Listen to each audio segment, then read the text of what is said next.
Assalamualaikum warahmatullahi wabarakatuh. Baiklah, sebelumnya izin memperkenalkan diri. Perkenalkan, nama saya Fenita Noveliza. Saya adalah perwakilan dari MAS Al-Muhajirin Koba. Jadi di sini saya akan meresensi sebuah novel dengan judul Novel Coffee House. Yang pertama adalah identitas novel. Novel ini berjudul Coffee House nomor 53, karya Elmira Arashi, penerbit Sheila Publisher, Kota Yogyakarta, tahun terbit 2019, genre roman, tebal halaman sekitar 216, nomor ISBN 978 602 5373015. Yang kedua adalah orientasi novel. Novel Coffee House merupakan buku pertama yang Elmira Arashi terbitkan pada tahun 2019 lalu. Kegemarannya dalam menulis membuat Elmira terus berkarya, hingga sampai saat ini banyak buku-buku baru dan menarik lainnya yang telah Elmira terbitkan. Novel ini merupakan cerita fiksi belaka, jadi novel ini tidak ada kaitannya dengan kehidupan pribadi yang dialami oleh penulis. Novel ini juga sudah tersedia di Gramedia. Sinopsis novel. Novel ini menceritakan tentang Isabel, sosok gadis yang mengalami tunarungu. Isabel hidup tanpa seorang ibu dikarenakan sewaktu Isabel dilahirkan, ibunya pergi meninggalkan Isabel dan ayah Isabel karena malu dengan kekurangan yang Isabel miliki. Tahun pertama kehilangan Isabel, mereka diusir karena banyak yang menganggap bahwa kekurangan tersebut adalah aib. Mereka akhirnya tinggal di sebuah gubuk. Suatu ketika, paman Isabel datang dan menawarkan pekerjaan untuk ayah Isabel. Tawaran itu pun disetujui oleh ayahnya. Bertahun-tahun bekerja sebagai peracik kopi, ayah Isabel menabung, sehingga mereka berhasil membeli rumah dan membuka usaha yang bernama Coffee House. Usaha tersebut berjalan lancar dan membuat mereka sukses. Ketika Isabel tumbuh dewasa, ia juga berhasil menjadi seorang penulis dan desainer muda. Suatu hari, Isabel bertemu dengan Amar, seorang laki-laki yang merupakan seorang penulis novel. Mereka pun berkenalan hingga akhirnya Amar mengajak Isabel untuk bertunangan. Tak lama kemudian, ibu Amar tiba-tiba menjodohkan Amar dengan sekretarisnya. Amar menolak perjodohan tersebut. Ia lari dari acara perjodohannya dengan sekretarisnya itu. Dan pada saat itu juga Amar mengalami kecelakaan dan Amar pun cacat.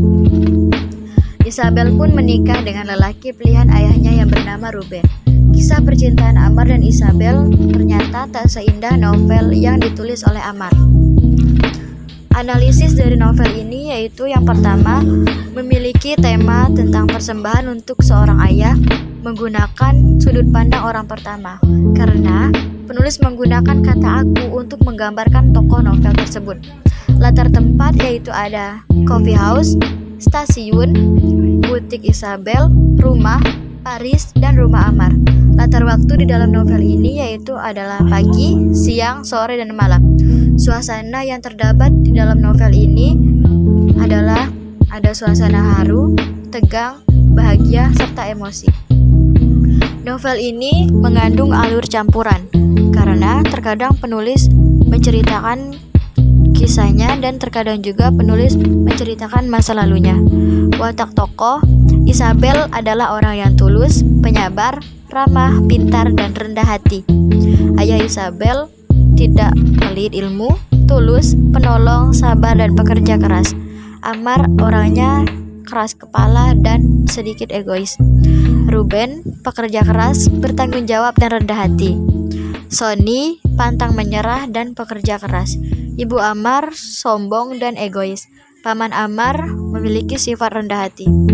Pesan moral yang dapat kita ambil di dalam novel ini adalah jangan sekali-kali membantah dan durhaka kepada kedua orang tua, karena pasti akan ada akibat dan penyesalan yang akan datang. Jangan menghina kekurangan orang lain jika tidak mau kena karma. Menurut saya, kelebihan di dalam novel ini, setiap paragrafnya selalu membuat pembaca penasaran dan membuat pembaca ingin terus membacanya. Alur ceritanya juga jarang ditemui di cerita lain, sehingga cerita ini mempunyai daya tarik tersendiri. Novel ini juga sangat cocok untuk remaja karena di dalamnya mengandung kisah cinta. Kata-kata yang kurang jelas memiliki terjemahan hingga memudahkan pembaca membacanya.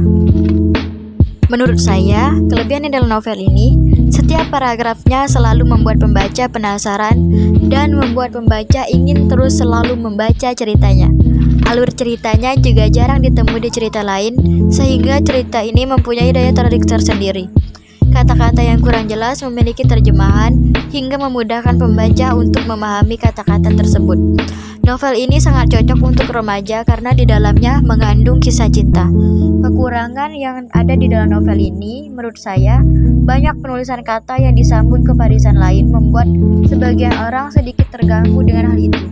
Cover bukunya juga terlalu polos. Menurut saya, sebaiknya ditambahkan sedikit motif supaya terlihat menarik. Rekomendasi dari saya, cerita ini sangat bagus dan cocok untuk remaja 15 tahun ke atas karena mengandung tentang perjodohan. Cara penulis menggambarkan ceritanya membuat pembaca penasaran dan selalu